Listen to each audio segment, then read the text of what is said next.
Assalamualaikum warahmatullahi wabarakatuh. Kali ini kita akan belajar fisika kelas 11. Di video ini kita akan membahas gelombang bunyi, yaitu tentang sifat klasifikasi dan cepat rambat gelombang bunyi. Simak terus video ini ya sampai akhir. Yang pertama kita membahas tentang sifat gelombang bunyi. Waktu kita membahas bab gelombang, waktu itu gelombang bisa diklasifikasikan berdasarkan beberapa aspek. Di antaranya adalah berdasarkan medium perambatannya. Waktu itu ada dua ya, yaitu gelombang mekanik dan gelombang elektromagnetik. Gelombang mekanik itu adalah gelombang yang membutuhkan medium untuk merambat, sedangkan gelombang elektromagnetik yaitu gelombang yang tidak membutuhkan medium dalam perambatannya. Nah, gelombang bunyi itu termasuk dalam gelombang mekanik karena membutuhkan medium untuk merambat. Bisa juga medium itu berupa zat padat, zat cair maupun zat gas. Oke. Kemudian aspek klasifikasi yang lain yaitu berdasarkan arah rambat dan arah getarnya. Kita tahu gelombang adalah getaran yang merambat. Nah, berdasarkan arah rambat dan arah getarnya, gelombang bisa menjadi dua, yaitu yang pertama gelombang transversal, yaitu gelombang yang arah getarnya tegak lurus dengan arah rambatnya, serta yang kedua adalah gelombang longitudinal, yaitu gelombang yang arah getarnya dan arah rambatnya sejajar atau searah. Nah, gelombang bunyi itu termasuk gelombang longitudinal, yaitu gelombang yang memiliki arah getar sejajar atau searah dengan arah rambatnya. Oke, lalu di bab yang ini juga kita akan membahas juga sifat-sifat gelombang, yaitu ada pemantulan atau refleksi, pembiasan atau refraksi, pelenturan, difraksi, dan perpaduan atau interferensi. Bunyi sebagai salah satu contoh gelombang juga mengalami keempat macam peristiwa atau sifat tersebut. Jadi yang pertama adalah pemantulan atau refleksi bunyi. Nah, pemantulan atau refleksi bunyi ini adalah fenomena terjadinya gema dan gaung. Gema dan gaung itu adalah peristiwa bunyi yang memantul. Bedanya kalau gema itu bunyi batu terdengar setelah bunyi selesai. Sedangkan kalau gaung bunyi aslinya belum selesai tapi bunyi pantul sudah tergentar.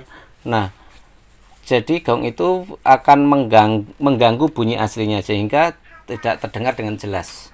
Sifat yang kedua adalah pembiasan atau refraksi bunyi. Bunyi merambat melalui dua medium dengan perbedaan kerapatan. Jadi bunyi itu bisa juga mengalami pembiasan dari udara ke air, dari air ke kaca, air ke zat padat ya, seperti kayu dan sebagainya. Jadi kalau ada dua medium yang memiliki perbedaan kerapatan, nah bunyi ini bisa mengalami refraksi atau pembiasan. Yang ketiga adalah pelenturan atau difraksi bunyi. Bunyi dapat merambat melalui celah-celah sempit. Dan kemudian yang terakhir adalah perpaduan atau interferensi bunyi. Jadi ini disebut juga dengan pelayangan bunyi. Pelayangan itu apa? Nanti kita bahas di bab berikutnya ya. Berikutnya kita ke klasifikasi gelombang bunyi. Ada tiga macam, yaitu infrasonik, audiosonik, kemudian yang ketiga ultrasonik. Infrasonik itu merupakan bunyi dengan frekuensi yang sangat rendah, kurang dari 20 Hz. Jadi infrasonik itu tidak bisa didengar oleh manusia, hanya bisa didengar oleh binatang tertentu, misalnya jangkrik. Kemudian yang kedua audiosonik. Audiosonik itu merupakan bunyi yang dapat didengar oleh manusia dengan frekuensi antara 20 hingga 20.000 Hz. Jadi manusia hanya bisa mendengar frekuensi bunyi antara 20 sampai dengan 20 Hz, 20.000 Hz ya. Kalau kurang dari 20 itu manusia tidak bisa mendengar, itu termasuk infrasonik, dan kalau lebih dari 2000 Hz itu termasuk ultrasonik. Nah, jadi ultrasonik adalah bunyi yang frekuensinya lebih dari 20.000 Hz. Tidak bisa didengar oleh manusia, hanya bisa didengar oleh binatang tertentu, misalnya anjing dan kelelawar.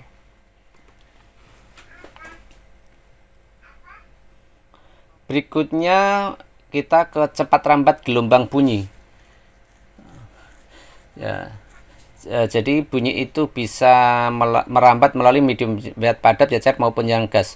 Nah, pada medium yang berbeda itu cepat rambat bunyi itu juga akan berbeda. Nah, bagaimana rumusnya? Ya, kita lihat nih. Yang pertama adalah cepat rambat bunyi pada zat padat. Rumusnya V sama dengan akar E per rho. V itu cepat rambat bunyi meter per sekon. E adalah modulus Young atau modulus elastisitas dalam Newton meter persegi, dan rho adalah massa jenis dalam kilogram per meter kubik. Berikutnya, cepat rambat bunyi pada zat cair.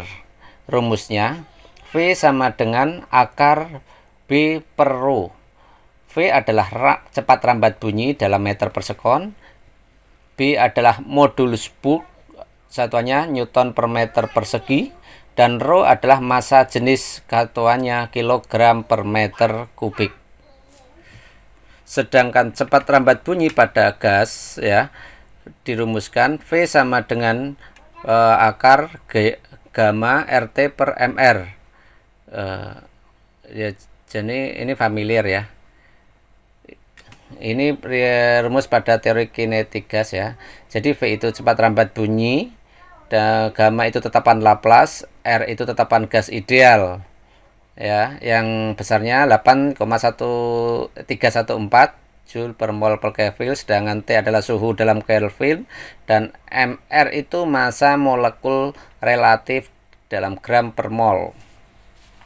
Nah, cepat rambat gelombang bunyi dalam zat padat itu lebih besar daripada zat cair dan lebih besar dibanding zat gas. Jadi itu akan merambat paling cepat, itu paling padat itu paling cepat ya, dan paling lambat itu pada zat gas. Alasannya bunyi itu membutuhkan medium untuk merambat. Kalau zat padat itu molekulnya tersusun rapi ya, sehingga perambatan bunyi akan lebih cepat. Sedangkan zat gas itu jarak molekulnya saling berjauhan. Kalau saling berjauhan satu dengan yang lain, maka proses pengiriman atau perambatan itu juga akan semakin lambat. Jadi berkaitan dengan jarak antar molekul pada zat. Oke?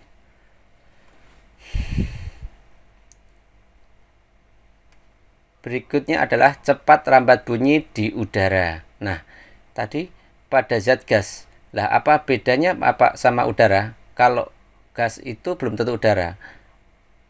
Gas itu bisa gas helium, nitrogen. Nah, kalau udara kan campuran dari gas-gas, yaitu di udara bebas yang dimaksud ini ya. Nah, jadi cepat rambat bumi di udara yaitu rumusnya V sama dengan V0 akar T per 273. V adalah cepat rambat bunyi. V0 merupakan cepat rambat bunyi pada suhu 0 derajat Celcius yang besarnya 331 meter per sekon. Dan T merupakan suhu mutlak dalam Kelvin. Jadi kalau suhunya masih derajat Celcius harus dikonversi menjadi Kelvin, yaitu ditambah 273. Berikutnya adalah cepat rambat bunyi pada dawai. Nah, ini dawai itu kayak senar ya, yang biasa dipakai alat musik gitar gitu kan ya, biola, itu adalah dawai. Nah, untuk mengetahui cepat rambat bunyi pada dawai itu dilakukan percobaan ya, yaitu percobaan Melde. Ya, itu ini ya contohnya ya, kurang lebih seperti ini ya. Jadi ini ada meja, Kemudian ini yang membentuk gelombang ini awalnya adalah senar ya, senar lurus awalnya ya. Senar itu ujung yang sebelah kiri itu dihubungkan dengan elektrik vibrator atau alat untuk menggetarkan ya. Nah, kalau gelombang itu sebagai sumber getar. Nah, sumber getarnya itu adalah dari vibrator ini. Nah, kemudian ujung dawai ini yang sebelah kanan ini itu dihubungkan ke sistem kator, kemudian turun ke bawah ini, dawai ini dibebani dengan beban tertentu. Bisa dengan beban atau ditarik dengan gaya tertentu. Pokoknya F. Kalau beban F-nya itu sama dengan W, yaitu sama dengan M kali G gitu ya. Nah, kemudian yang terjadi seperti ini. Vibrator ini menggetarkan. Jadi menggetarkan dawai dengan frekuensi tertentu. Misalkan dengan frekuensi F ya. Lah, lalu pada dawai ini terbentuk gelombang stasioner. Ya, ini simbol perut ya. Terbentuk gelombang stasioner. Nah, dengan adanya gelombang stasioner ini maka kita bisa cari lambdanya berapa. Katakanlah misalkan nih panjang dawainya 1 meter. Jadi sini 1 meter ya. Nah, itu dari. Nah, ini kita lihat terbentuk beberapa lambda. Misalkan kalau 1 lambda kan ini. Nah, jadi ini 2 lambda ya. Nah, kalau 2 lambda sama dengan 1 meter, berarti lambdanya adalah bisa dihitung setengah meter kan. F-nya adalah diketahui. Ya, karena vibrator ini bisa diatur frekuensinya berapa. Nah, lambda tahu, F-nya tahu, kita bisa mencari V. V sama dengan lambda F. Nah, kan? Jadi cepat lambat bunyi diketahui. Nah, ini apa fungsinya tegangan dawai ini? Fungsinya adalah untuk mencari faktor-faktor mempengaruhi cepat lambat bunyi pada dawai. Dan dari percobaan Melde ini didapat ya atau dirumuskan V sama dengan atau cepat lambat bunyi pada dawai sebesar akar F per mu, di mana F adalah gaya tegangan dawai, gaya tegangan tali atau dawai ya, atau bisa anggap bisa bebannya ini berapa kan. Mu itu adalah massa persatuan panjang dawai ya, satuannya yaitu kilogram per meter ya, massa persatuan panjang. Yang masanya persatuan panjang ini berarti kita bisa urai yaitu M per L. Nah, kalau mu bisa kita oleh M per L, jadi V sama dengan akar F per M ya kan. Nah, kita balik ke atas yaitu akar F per ya ini ya, kita persamaannya seperti ini ya. Nah, itu akar F per M, kemudian lagi akar F per rho per A. Nah, gimana ini dari M bisa tiba-tiba dari rho per A? FL per M, massa itu M-nya itu ya. Massa itu bisa kita anggap sebagai rho kali volume. Ya, jadi M rho bersama dengan rho per volume. Jadi rho kali volume. Jadi sama dengan FL per rho kali volume. Volume apa? Volumenya dawai. Volumenya dawai ini berapa? Kita anggap dawai ini bentuknya tabung yang sangat panjang. Nah, gini ya. Nah, dawai itu kan bulat tuh, jadi kayak tabung ya. Jadi tabung itu kan PR kuadrat V ya, kalau lingkaran ya, luas alas ya. Jadi peluang penampangnya ini ya. Nah, peluang penampang ini berarti adalah A ya. Berarti volume dari dawai adalah luas penampang dawai dikalikan tinggi tabung. Berarti ini semua. Nah, ini tinggi tabung itu atau panjangnya dawai, atau jadi A kali L. Kalau V sama dengan A kali L itu sama dengan FL per rho kali A kali L. L-nya sama kan, bisa dicoret sehingga menjadi F per rho A.